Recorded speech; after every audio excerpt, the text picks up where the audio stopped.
बूढ़े कुम्हार का रहस्य। एक छोटे से गांव में मोहन नाम का एक बूढ़ा कुम्हार रहता था। वो मिट्टी के सुंदर बर्तन बनाने में माहिर था। उसके हाथ से बनी हर सुराही, हर घड़ा और हर दिया अद्भुत कला का नमूना होता था।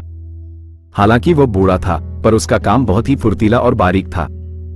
गांव के लोग उसके काम की बहुत सराहना करते थे। मोहन के पास एक पुराना बदरंग सा गधा था, जिसका नाम था कालू। कालू ने अपना पूरा जीवन मोहन की मदद करते हुए बिताया था, मिट्टी ढूंढने से लेकर बाजार तक तैयार बर्तन पहुंचाने तक। अब वो बूढ़ा हो चला था और अक्सर धीमा पड़ जाता था। एक दिन मोहन अपनी कुटिया के पास के एक पुराने कुएं के पास खड़ा था। कुआं बहुत गहरा और पुराना था, जिसका उपयोग अब नहीं होता था। तभी अचानक कालू गलती से उस कुएं में गिर गया। मोहन ने सुना कि कालू जोर जोर से रेंक रहा है। वो दौड़कर कुएं के पास पहुंचा और देखा कि उसका वफादार कालू गहरे कुएं में फंसा हुआ है। मोहन का दिल बैठ गया। उसने गांव वालों को बुलाया। गांव वाले भी आए और सबने मिलकर कालू को बाहर निकालने की कोशिश की, लेकिन कुआं इतना गहरा था और कालू इतना भारी कि कोई रास्ता नहीं सूझ रहा था। गांव वालों ने सलाह दी, मोहन काका, ये गधा अब बूढ़ा हो चला है। इसे निकालने में बहुत मेहनत और पैसा लगेगा, और वैसे भी यह अब ज्यादा काम नहीं कर पाएगा। सबसे अच्छा यही होगा कि इसे यहीं दफना दिया जाए।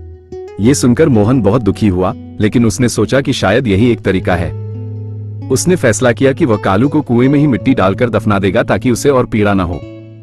गांव वालों ने फावड़े और बेलचे उठाए और कुएं में मिट्टी डालना शुरू कर दिया। जैसे ही मिट्टी का पहला फावड़ा कालू की पीठ पर गिरा, कालू ने जोर से रेंका। मोहन की आंखें भर आईं। लेकिन तभी कुछ अद्भुत हुआ। हर बार जब मिट्टी का फावड़ा कालू की पीठ पर गिरता, कालू एक अजीब सी हरकत करता।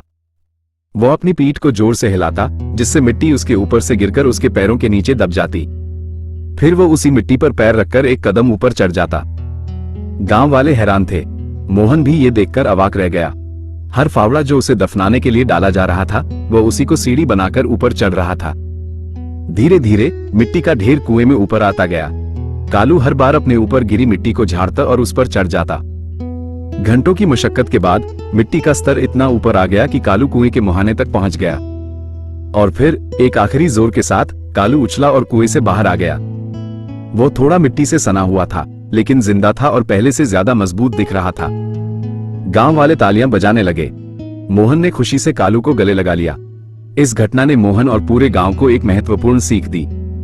कालू ने सिखाया कि जीवन में कितनी भी चुनौतियां या मुश्किलें क्यों ना आए, हमें उन्हें अपने ऊपर हावी नहीं होने देना चाहिए। जो मिट्टी हमें दफनाने के लिए डाली जाती है, हम उसी को झाड़कर आगे बढ़ने की सीढ़ी बना सकते हैं। ये कहानी हमें याद दिलाती है कि हर चुनौती में एक अवसर छिपा होता है। अगर मेरी कहानी आपको पसंद आई है तो मेरे चैनल RS स्टोरी को लाइक करिए, सब्सक्राइब करिए तथा बेल आइकन में क्लिक करिए। धन्यवाद।